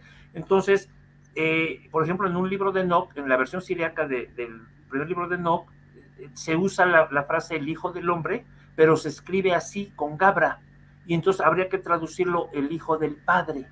Sería chistoso que hubiéramos tenido que traducir aquí no hijo del hombre, sino hijo del Padre, que tiene mucho sentido en la forma en que Jesús se expresa de sí mismo. Pero no voy a ir más lejos porque solo está ese dato en ese libro de apócrifo, etcétera, y tradicionalmente nosotros traducimos el ios del anthropon, el hijo del hombre, pero en arameo podría haberse leído el hijo del Padre si se hubiera usado Gabra. No se usa en la peshita se usa hombre. Yo tengo un video aquí en el canal donde hablamos sobre esta, no sé cómo llamarla, bueno, de esta creencia, sí, creencia del judaísmo del segundo templo, de que había dos poderes en el cielo, ¿no? Está el padre. Joshua, ¿te contó eso o con quién lo viste? Sí, no, ese lo traté con Harold, pero también lo platiqué un tiempo con Joshua. Sí, el ángel de Jehová y Yahvé. Sí, el ángel, y aparte tengo, o sea, por si no lo han visto, a los que nos estén viendo ahorita. Anúncialo para que sepan. Hay un video que se llama El Ángel de Yahvé en el canal donde se toca de quién es este ángel o qué creencias se tenían en ese tiempo del judaísmo del segundo templo, y otro que se llama Dos poderes en el cielo, que está basado en un escrito de él, doctor Antonio Piñero, donde se habla de cómo Pablo habla de esto, o parece que tiene estos dos poderes en el cielo y que Jesús es ese segundo poder, ¿no? En el cielo. Muchos dicen que el segundo poder era Satanás, fíjate. Se ha hablado mucho de que ese segundo poder en el Antiguo Testamento es Satanás, que es defenestrado. Bueno, esa es otro, lo podemos tocar. Pero lo que voy es que ya existía, en ese tiempo ya existía la idea de que había otro poder en el cielo. Entonces, que Jesús se apropiase tal vez de decir yo, porque él está diciendo, van a verlo a la derecha del Padre. O sea, yo soy ese segundo poder. no sería en realidad una herejía porque ya circulaba la idea en ese tiempo. Sin duda eso es una posibilidad real, porque sabemos que esas ideas existían en esa época y esa es una posible interpretación, sí, de eso no hay duda. De hecho, parece que el mismo Nuevo Testamento tiene esta idea pero como revelación de que Jesús va a ocupa el lugar que Satanás tuvo una vez, pero un día hablamos de eso, como tú dices. Ok. Y entonces, porque mira, si hubiese sido una herejía como tal, o que quebrantó la ley, pudieron haberlo acusado perdón, haberlo acusado de esto y pudieron haber ejercido la lapidación. No podían, esa es la bronca. Por eso defenestraron al sacerdote Anás Quirino. Entonces, como eso ya había pasado, entonces no podían. ¿Y Tenían por que qué? acusarlo de otra cosa frente a los romanos. Pero ¿por qué entonces sí vemos que, por ejemplo, cuando es lo de el relato de la adúltera, que también muchos dicen que ese relato no es histórico, que es agregado, que todo esto, pero supongamos que fuese histórico, van a ir a lapidarla. No lo hacen al final de cuentas de acuerdo al relato porque Jesús como que los hace ahí reaccionar de que están obrando mal, pero ellos iban a hacerlo. Y también cuando la piden a Esteban lo hacen sin preguntarle a Roma. Y ese es un gran problema. En principio, tú como individuo podrías haberlo hecho porque tienes una bronca porque te va a perseguir Roma. Pero tú como sumo sacerdote, como es el caso aquí, no se puede. O sea, ya la estructura de poder no puede hacerlo. Ok. Pero en lo de Esteban también fueron los del Sanedrín. Si eso pasó, si de verdad ocurrió así, tuvieron que tener la anuencia de los romanos porque ellos no tenían permitido dar muerte a nadie. Okay. Bueno, porque eso es lo que yo tenía en cuenta, o sea, de que si hubiese sido acusado por la blasfemia, o más bien castigado por blasfemia, no acusado, ya, castigado por blasfemia hubiese sido lapidado. Entonces lo acusan o se le castiga por sedición, porque la crucifixión es lo que Roma castiga. ¿Cómo Pilato va a hablar con un sedicioso? Sí, precisamente, yo te lo pregunto, si tú, nada más porque es por pura lógica, además de lo que diga la escritura, pero por pura lógica política, si sabes que hay alguien que está tentando en contra del César, no vas a hacer labor de inteligencia para ver cuántos seguidores tiene, qué está planeando, qué plan, ¿no? Mínimo, Uh-huh. pues tendría que hacerlo. Está obligado porque si no lo van a acusar a él de cómplice. Además, tiene que presentar a Roma toda esa historia. Ya lo interrogué y si no es un problema para él o sea, pónganse en sus zapatos históricos. Uh-huh. No puede dejarlo ir así nomás, no, tienes que sacar toda la información. Claro. Pues sí, o sea, así como lo planteas, sí suena lógico. Pero es que es lo obvio, o sea, lo que pasa es que la gente como no cree que pasó, pues no piensa lo obvio, pero piensa que es real, entonces ve los problemas reales que tienes ahí enfrente a la guardia y todavía, es que ese es Pedro, está sentado alrededor de enemigos, están juzgando a Jesús, aquí, ¿a quién se le ocurre a meterse a la boca al lobo? Pues se va a meter a la boca al lobo, es muy valiente, pero niega a Jesús en esa valentía. Uh-huh. Y según Pilatos, creo que luego lo llevan a Herodes también. Efectivamente, después de eso, bueno, aquí Judas se arrepiente, tú sabes, y entonces va y como está arrepentido, entrega las monedas porque, digamos, estaba obligado, él pide que lo maten y no lo quieren matar porque entregó sangre inocente, y entonces él se suicida, ¿no? Pero luego va primero ante Pilatos, esta es la primera audiencia porque va varias veces, este es Pilatitos, los datos históricos que tenemos de Filón, de Flavio Josefo y de Tácito, quinto prefecto romano, y luego, después de esa primera audiencia, que ya es que no pueden entrar, va con Herodes, ¿sí? Y ahí le cambian por primera vez las ropas. Ajá. A ver, ¿cómo está eso del cambio de ropa? Si quieres lo leemos, Lucas 23 del 8 al 12. Dice, Herodes viendo a Jesús se alegró mucho porque hacía tiempo que deseaba verle, porque había oído muchas cosas acerca de él y esperaba verle hacer alguna señal. Y le hacía muchas preguntas, pero él nada respondió. y estaban los principales sacerdotes y los escribas acusándole con gran vehemencia. Entonces Herodes, con sus soldados, le menospreció y le escarneció, vistiéndole de una ropa espléndida, y volvió a enviarle a Pilato. Nunca, casi no te lo ponen en las películas, pero iba como un rey. Ah, ¿eres rey? Órale, ahí está, ¿no? Okay. No, nunca lo había visto en el arte, no. No, pues no lo ponen. ¿Qué Herodes fue? Nada más remarcar rápido que Herodes, cuando nace Jesús, es Herodes el grandote. Que te acuerdas que tiene un montón de mujeres y que asesina a algunas de ellas, que es toda una fichita el canijo. Y tiene con las distintas mujeres diferentes hijos, ¿no? El Herodes con el que estamos ahorita discutiendo, Herodes Antipas, ¿verdad? Que es el otro Herodes, porque este es el Herodes el grande. Este es el Herodes Antipas. Y luego está el Herodes Agripa, ¿no? Pero bueno, ahí me paro. Esta audiencia sigue y luego regresa con Pilatos y el primer interrogatorio. Que es cuando tienen este diálogo, ¿verdad? Que te comentaba. Sí, cuando viene, cuando le pregunta, a ver, tú, esto, lo otro, pues que te azoten, ¿no? Los azotes fue tremendo. El tipo de látigo que se usaba con estos huesos o metales ahí, los hemos recuperado por arqueología, dejaban unas marcas, te levantaban la piel, te arrancaban los pedacitos de piel, ¿no? Así como lo vemos en la película de la Pasión de Cristo. Se queda corta. Si le creemos a los relatos históricos, se queda corta.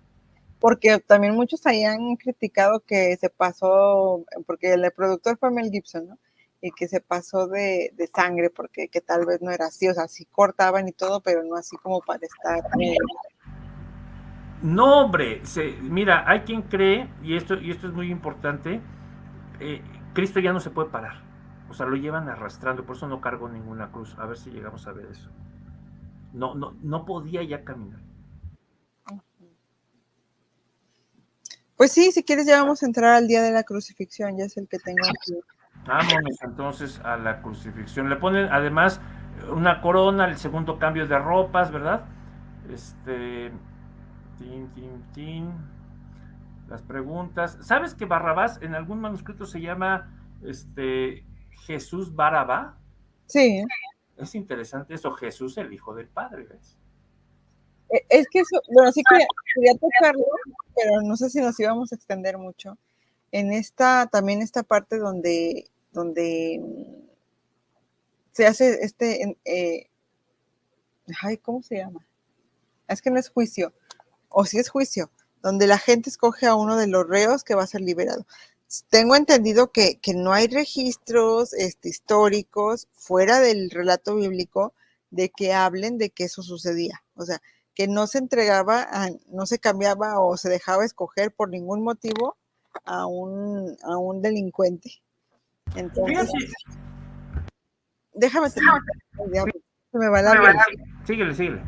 Que posiblemente este relato, igual como otros que te digo, es un midrash, ¿no? O sea, es un relato que se inventan como una especie de parábola, o no sé cómo se maneje, o cuál sea el término exacto, para reflejar lo que está pasando. Precisamente porque por el nombre de Barrabás, que se llama igual Jesús, Yeshua, hijo del Padre, y tienes al Jesús, que también es el hijo del Padre, y que de alguna forma es como uno que te están presentando uno que es más el humano, no sé, como... ¿Está acusado de asesinato el Barrabás o no? No recuerdo, era un sicario. Si es asesino, tiene su papá, según lo que dice la Biblia, pues el demonio, Satanás. Entonces, uno es el hijo de Satanás y el otro es el hijo de Dios. Pues. Bueno, el chiste es que la gente escoge a ¿no? O sea, por eso se ve como que el relato es bastante teológico, con un mensaje bastante teológico, y por lo mismo también dicen pues que no es histórico. ¿Por qué? Porque no hay evidencia historiográfica de que así pasó, y aparte porque la carga teológica está, pero bien obvia allí. Entonces, así está. Sí, lo que sí se sabe es que los distintos gobernadores, pretores, en fin, romanos tienen, digamos, distintos tipos de potestades y limitación, y una de esas era perdonar, hasta cierto grado. Pero pues no hay más evidencia pues de que sucediese. No, en el mundo romano, ¿cómo no? ¿En toda la historia romana o a qué te refieres? De que se cambiara, que pusieran a la gente a votar por uno porque era una fiesta. A eso Bueno, ahí dice, parece que era una costumbre, pero tenemos muchos ejemplos de romanos haciendo cosas similares en el imperio. Ya sería una cuestión quizá muy local, pero estoy de acuerdo contigo. O sea, que tengamos otro ejemplo, no que yo sepa, pero que los romanos hacían ese tipo de cosas, sí. O sea, que acordaban cosas con los distintos pueblos y tenían cierta laxitud porque había cosas que no podían perdonarse. después de que pasa lo de Barrabás, vuelven a azotar a Jesús. Después de que pasa lo de Barrabás, vamos a ver dónde está, porque son las preguntas, la condena. Sí, fíjate que hay una tortura a Jesús a partir de Mateo 27, del 27 al 31, después de la condena. Ahí está, si quieres podemos leerlo. En Marcos 15, del 16 al 20. Porque puse este manuscrito, ya llegamos al miércoles, algo me interesa ahí. Si quieres podemos ver cualquiera de esas, pero y el cuarto cambio de ropa tal vez. Entonces hay un tercer cambio de ropa. Sí, aquí en la tortura, en 27 al 31. Otra corona que le pone. Ya sabes que cuando alguien ve algo se le ocurre copiar. Entonces los soldados del gobernador llevaron a Jesús al pretorio y reunieron alrededor de él a toda la compañía y desnudándole le echaron encima. Un segundito, aquí es importante, ve cómo se repite la idea de compañía, de estos 1000, ¿ok? O sea, no ha sido la única vez, se ha vuelto a repetir que tenemos esta compañía y imagínate que no sean 1000, déjaselo leve, que sean 500. ¿Te imaginas que 500 soldados te torturen, te golpeen, te imaginas eso? No puedo imaginarlo. Por eso es que ya no puede caminar, o sea, la descripción en el griego de los sufrimientos es impresionante. Dice, le echaron un manto escarlata y pusieron sobre su cabeza una corona tejida de espinas y una caña en su mano derecha, e hincando la rodilla delante de él le escarnecían diciendo, salve rey de los judíos. Y escupiéndole tomaban la caña y le golpeaban en la cabeza. Después de haberle escarnecido, le quitaron el manto, le pusieron sus vestidos y le llevaron para crucificarle. Yo lo único que digo es, déjalo en el 10%, que sean 100 soldados, que te hagan eso. Es mucho de todas formas. Demasiado, porque ya te flagelaron y ahora se están burlando y te golpean y te escupen. Sigamos. Bueno, no sé qué más quieres que veamos. Lo de la cruz. Bueno, todo eso es que íbamos a desglosar lo de la crucifixión, ¿no? Ok, va. En Mateo viene el camino al Gólgota, la cruz que no carga y la cruz que sí carga. Creo que eso vale la pena señalarlo. Entonces, Mateo 27, 31 al 32, Marcos 15 del 20 al 21, Lucas 23, los tres dicen más o menos lo mismo. ¿Quieres leer Marcos 15, 20 y 21? Después de haberle escarnecido, le desnudaron la púrpura y le pusieron sus propios vestidos y le sacaron para crucificarle. Imagínate toda la sangre que ya está ahí seca y que te arranquen y te pongan otros. Okay.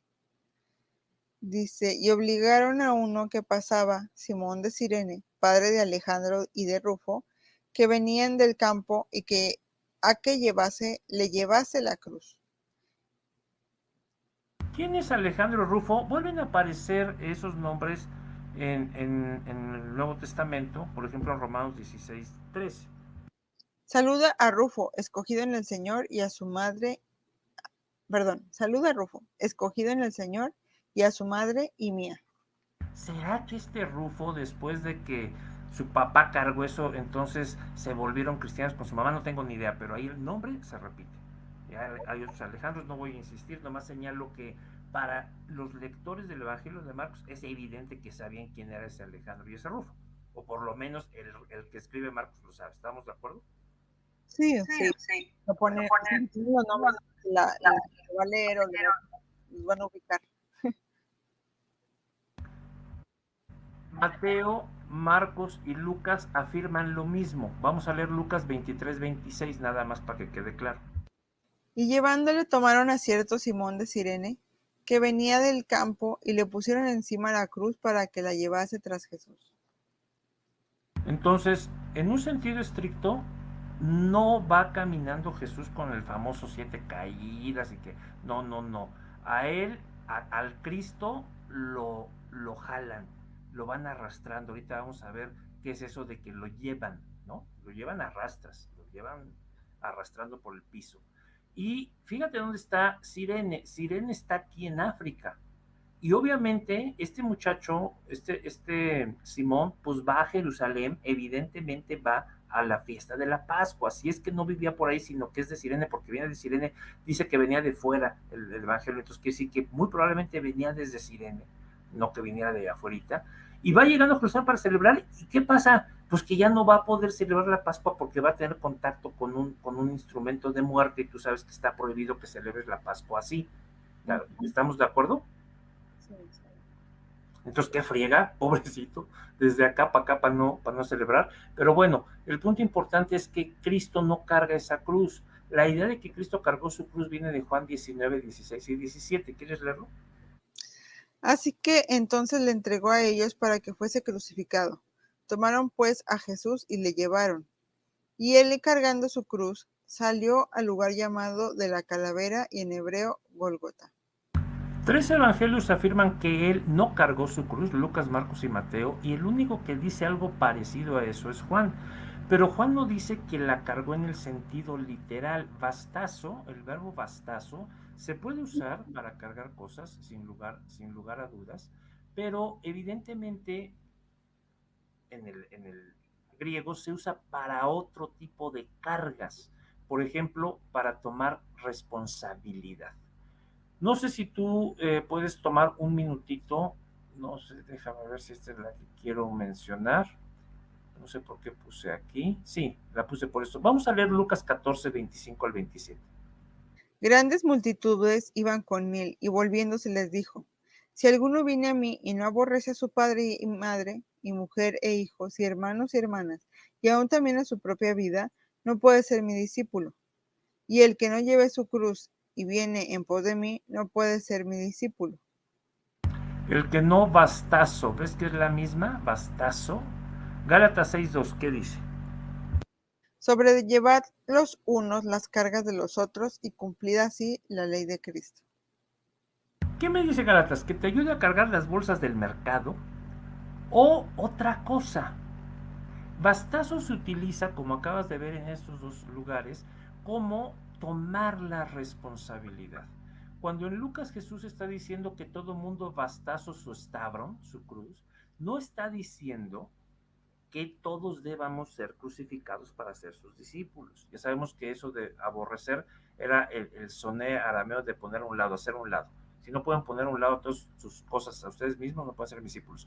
Y bastazo sustavrón quiere decir que seamos capaces de tomar la responsabilidad. Lo que está diciendo aquí Galatas, tomen la responsabilidad los unos por los otros, y es en ese sentido que Juan está diciendo y tomando su responsabilidad salió hacia o sea, eso es, si tú quieres dejar ahí que Jesús cargó su cruz, pues para empezar no es ni el mismo verbo con el que le ponen a cargar la cruz al pobrecito de Simón de Sirene, pero no solo eso, ojalá y solo fuera eso.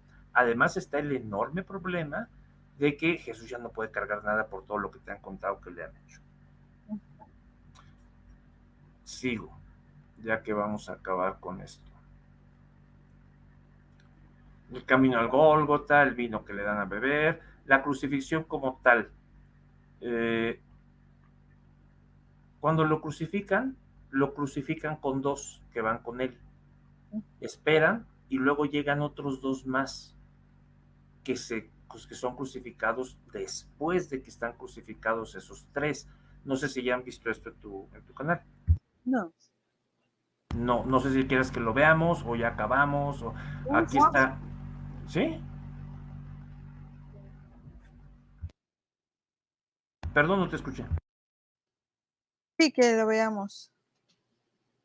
Ok, entonces podemos acabar casi con esto. Esta es una foto muy bonita que tengo de alguna iglesia en Francia, en donde ellos que leyeron los evangelios bien, ponen a Jesús y a los crucificados, dos de cada lado, como dice Juan, que está. ¿Quieres leer conmigo Juan 19, 17 y 18?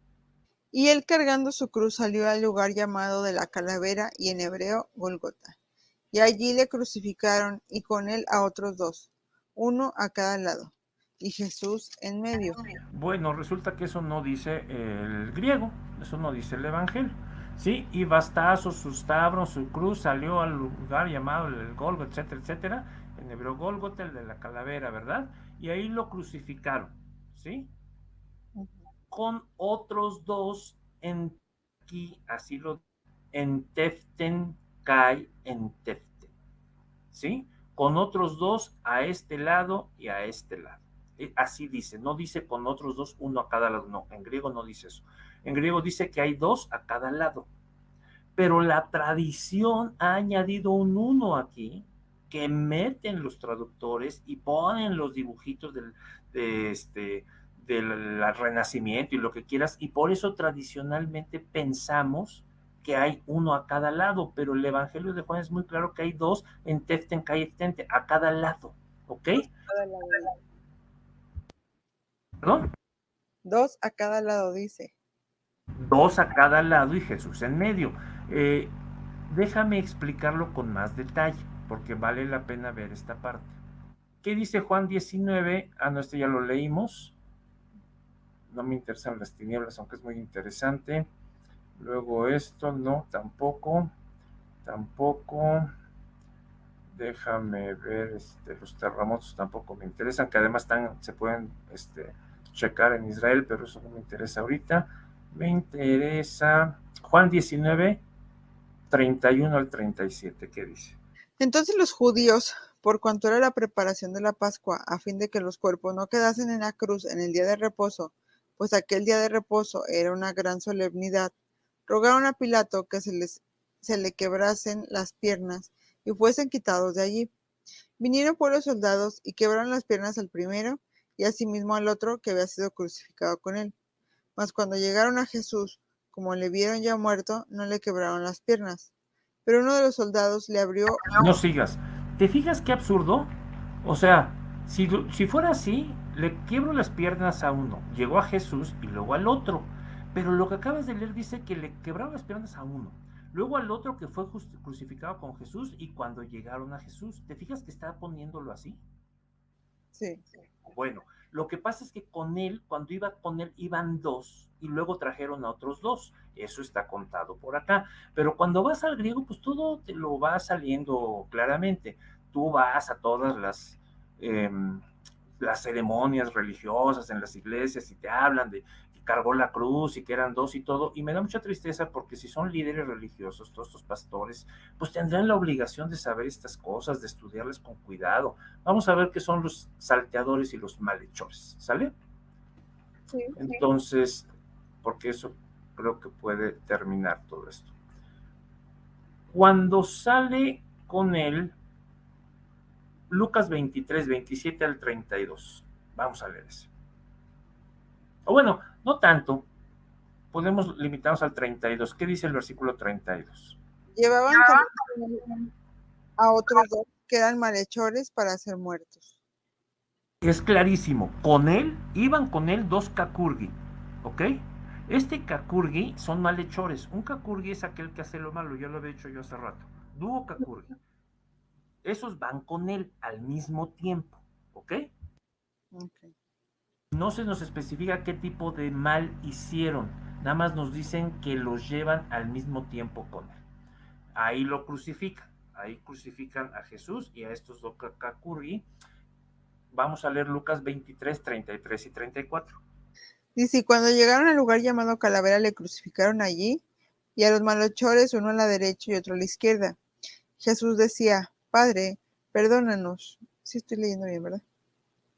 Sí, perfecto. Perdónalos porque no saben lo que hacen. Y repartieron entre sí sus vestidos echando suertes. Claro. Hasta ahí, digamos, eso es lo que ocurre. Hay un periodo de espera. Sigamos leyendo 35 al 37. Y el pueblo estaba mirando, y aún los gobernantes se burlaban de él, diciendo: a otro salvó, sálvese a sí mismo, si este es el Cristo, el escogido de Dios. Los soldados también le escarnecían acercándose y presentándole vinagre, diciendo: si tú eres el rey de los judíos, sálvate a ti mismo. Si revisan los otros dos evangelios, van a ver que también ahí llevan a esos Kakurgi, pero en Lucas 39 al 42 hay algo bien interesante. Venga.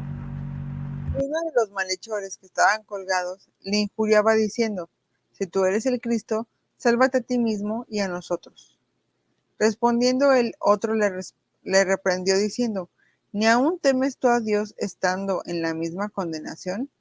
Nosotros a la verdad justamente padecemos, porque recibimos lo que merecemos, lo que merecieron nuestros hechos, mas este ningún mal hizo. Y dijo: acuérdate de mí cuando vengas en tu reino. Sería hasta el 42, hasta el 43, perdón. Entonces Jesús le dijo: de cierto te digo que hoy estarás conmigo en el paraíso. Lo cual no es del todo correcto. De cierto te digo, hoy estarás conmigo en el paraíso, que es diferente. Bueno, los salteadores, en cambio, llegan después. Mateo y Marcos nos cuentan eso. Vamos a leerlo. Marcos 15, 26 al 32, ¿qué dice? Y el título escrito de su causa era: el rey de los judíos. Crucificaron también con él a dos ladrones, uno a su derecha y el otro a la izquierda. Estos son listas, ¿verdad? Y Mateo dice algo similar, 27 del 37 al 44. ¿Qué dice? Y pusieron sobre su cabeza su causa escrita: este es Jesús, el rey de los judíos. Entonces crucificaron con él a dos ladrones. Eso, entonces ya leímos en el anterior, tú lo viste, que primero pusieron y se sentaron a esperar. Y aquí dice Mateo, después de todo eso, crucificaron a dos Lesti. ¿Te fijas? Entonces los distintos evangelios nos van contando distintos eventos. A los Kakurgi lo llevan con él. A los Lesti llegan después. Uno de los Kakurgi le pide, ¿verdad?, que se acuerde, y el otro lo injuria, como los demás. Estos Lesti, sigamos leyendo. Y los que pasaban le injuriaban meneando la cabeza y diciendo: tú que derribas el templo y en 3 días lo reedificas, sálvate a ti mismo si eres el Hijo de Dios y desciende de la cruz. De esta manera también los principales sacerdotes, escarneciéndole con los escribas y los fariseos y los ancianos, decían: a otro salvó, a sí mismo no puede salvar. Si es el rey de Israel, descienda ahora de la cruz y creemos en él. Confío en Dios, líbrele ahora, si él quiere, porque ha dicho: soy hijo de Dios. Lo mismo le injuriaban también los ladrones que estaban crucificados con él. Entonces, los dos Lesti, los dos ladrones, ¿qué es un Lesti? Es un salteador de caminos, ya lo había yo mencionado, es alguien que en despoblado te está robando. ¿Cuál es la historia completa? Crucifican a Jesús con dos malhechores, uno le pide que se acuerde de él, el otro lo injuria, luego llegan dos Lesti y los dos injurian igual que este. Y eso es lo que sí cuentan la totalidad de los evangelios. Interesante. Muy interesante. Pero mira, déjame hacer una reflexión final porque quizá ya vayamos a terminar. Si ni siquiera podemos estar seguros, porque está mal la enseñanza, que no se apega al texto, de cuántos fueron crucificados con él, ¿tú crees que podemos estar seguros de toda la teología que se ha construido en el medievo? Tú dime la verdad, ¿qué piensas de eso? No, pues que no. Pues claro que no, porque además la teología se hizo desde la Vulgata, Es tan triste la situación del cristianismo hoy, que ni siquiera pueden tener claras estas cosas que se supone que deberían estar tan claras, si cargó su cruz, cuántos los... En fin, ¿qué te puedo decir? Uh-huh. Y, por ejemplo, estos también, una de las cosas que yo he escuchado también de algunos eruditos decir, es que estos que crucifican con él al inicio, posiblemente eran discípulos, seguidores de Jesús. Pues eso no dicen los evangelios, y como se dice que son hacedores del mal, no sería muy lógico, porque es alguien que está ahí por hacer lo malo, lo cacos. Ok. Bueno, había leído sobre eso. De hecho, déjame ver si lo tengo aquí. Dice, lo que pasa es que supuestamente como ese castigo también se le daba o sea, yo he escuchado que los romanos no castigaban con crucifixión a ladrones, sino que crucificaban a los que sublevaban contra el imperio, ¿no? Como en este caso Jesús, si lo iban a proclamar rey, entonces estaba sublevándose, y que posiblemente estos seguidores de Jesús, pues proclamando a él como rey, por eso merecían la crucifixión. No sé si me explico. O sea, a todos estos como tipos celotes que eran como nacionalistas, eran los que eran crucificados. Sí, pero que fueran seguidores de Jesús no se puede, digamos, el texto no se puede sostener, ¿no? Pero bueno, a mí me llama la atención como en esta iglesita de Francia, al bueno le ponen una cruz más anchita, ¿no? Y a los que lo injurian, más delgada. Y bueno, pues entonces así también Jesús muere, entonces el miércoles. Entonces ocurre un miércoles, exactamente, a las 3 de la tarde, aparentemente.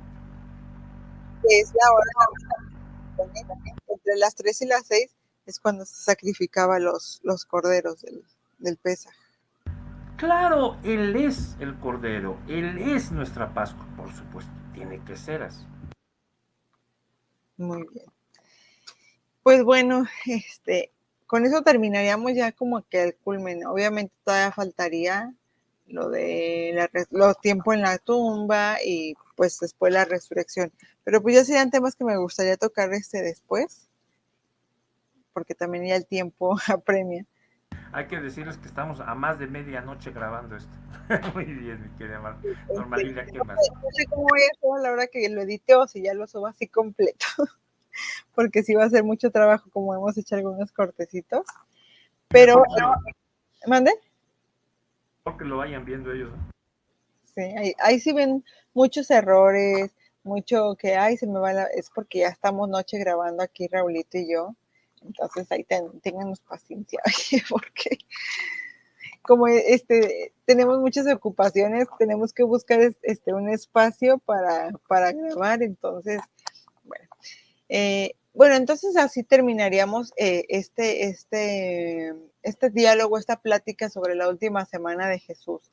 Jesús, entonces, de acuerdo a este conteo que nos presenta Raulito, murió. Oye, es la 1:14 de la mañana, de la madrugada. El miércoles murió eh, Jesús, y no el viernes, porque No, era precisamente ahorita que estábamos leyendo en una parte de los muchos textos que leímos ahorita, había una parte que decía, que lo crucificaron así, ¿por qué? Porque se acercaba el día de reposo, y era un día de reposo muy importante. O sea, mismo te están diciendo que era algo diferente. ¿Por qué? Porque era el del Pesaj. No era, bueno, sí, la cena de Pesaj, y no era el Shabbat normal. Ya después se habla del Shabbat. es el gran día, el Sabbat especial. Claro. Y eso pues ya también nos deja, como dices tú, más claro lo de los posteriores días en la tumba, que son 3 días. Si quieren creer en la resurrección o no quieren creer en la resurrección, o sea, aparte de eso, más allá de eso, vemos que en el relato se está hablando de 3 días naturales en los cuales está en la tumba y después ya no está en la tumba. 3 días y 3 noches. Sí, de 24 horas. Muy bien. Pues Raúl, muchas gracias por esta charla. Yo sé que hay mucha información, muchísima, que quedó allí. O sea, ustedes pudieron ver todas las láminas que tenía aquí Raulito preparadas, pero pues no podemos, o sea, por más que queríamos resumirlo todo, porque yo quería tener esto, les comento, quería tener esto en estos días, y no se puede. O sea, tal vez eso sería como para un curso completo, ¿no? De toda la última semana de Jesús. Si quieren un curso completo sobre la última semana de Jesús, apúntense ahí con Raulito, él tiene muy buenos cursos, vayan al Face, búsquenlo y escríbanle y dile, oye, yo quiero un curso sobre la última semana de Jesús, si se animan, pues ya lo hacemos, ¿verdad? Pero pues sí, hay muchísima información, muchísima, de verdad. De todas formas, cualquier duda que tengan, pónganla en los comentarios. Ya he visto que Raúl ahí responde muchos mensajes también. Muchas gracias por eso, Raúl.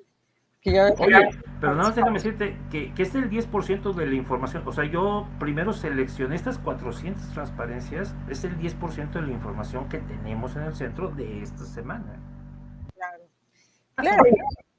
Y podemos estar o no de acuerdo en las cosas, pero la cuestión es estar abiertos al diálogo, a expresarlo. Entonces, por lo mismo también les pido pues que los comentarios, si quieren ahí hacer algún comentario respecto a estos temas, lo pueden dejar. Claro, siempre en un marco de respeto, como aquí procuramos hacerlo, ¿verdad? Mira, si no respetan, pues nadie los pele ya. Yo a los que escriben cualquier locura ni les contesto, pero a la gente que le interesa, pues claro que le contestamos.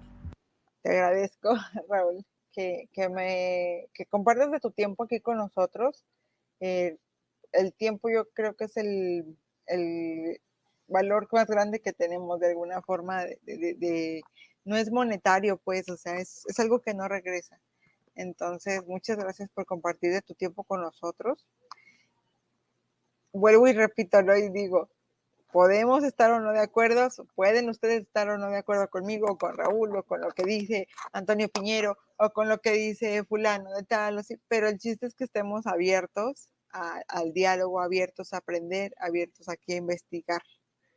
Por eso tu canal es tan importante, porque estén o no de acuerdo, toda esta información que les dejas conocer de tanta gente obliga a pensar, te obliga a reflexionar, a replantearte, ah, caray, ¿y yo por qué creo esto? Y eso es lo más valioso que puede haber. Para alguien formado en la mente es lo más valioso. Claro que sí. Y esta semana de Jesús, la última semana, es la más, como dices tú, es muy documentada. Podemos creer o no creer si es histórica, pero es la más documentada de acuerdo al texto. Y también tiene ese mensaje, o sea, también tienen esos, como hablamos desde el principio, giros lingüísticos, tienen es que se me van a mí mucho las palabras. Figuras literarias, decía, figuras literarias con intención, tienen también midrash, tienen también reflexión, o sea, tiene muchas cosas, ¿no? O sea, es que yo lo vuelvo a decir, los que escribían esto no querían necesariamente decir algo cronológico, o sea, le metían allí más cosas porque su finalidad era más que nada el mensaje como tal, teológico, ¿no? Entonces... Yo creo más que eso, que es un mensaje de revelación. O sea, no podemos hacer experimentos en el mundo sobrenatural, no podemos ir a él y venir. Tenemos que confiar en lo que nos dice Dios sobre ese mundo. Por eso es tan importante esa información, para mí. Claro. Y bueno, pues nuevamente muchas gracias. Muchas gracias. Espero a ver cómo le hago para subirlos, editarlo y cortarlo. Pues mándalo todo entero y ya, pero son creo 3 horas o 4, no sé cuántos, ¿no?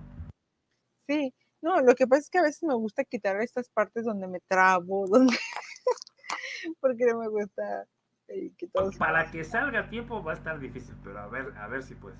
Sí, porque ahorita tengo que esperar a que como que lo libere el programa y después poder descargarlo. Entonces, pero bueno, gracias nuevamente. De todas formas, cualquier cosa, yo te voy a poner el link para que ahí tú lo veas o lo compartas también. Descansa mucho, me quedo dormita, un gusto. Muchas gracias. Gracias a todos los que vieron este programa sobre la última semana de Jesús. No olviden dejar su like aquí en este video y en todos los demás. Suscríbanse si no se han suscrito, compártanlo también, es muy importante y nos ayudan mucho también. No nada más a los que estamos aquí en el canal y a Raúl y a mí, sino también a los que les llegue esta información, es de ayuda para ellos seguramente. Al menos los invita a cuestionarse. Entonces, ahí para que lo tengan en cuenta. Nos vemos pronto, que estén todos muy bien y hasta luego y shalom para todos.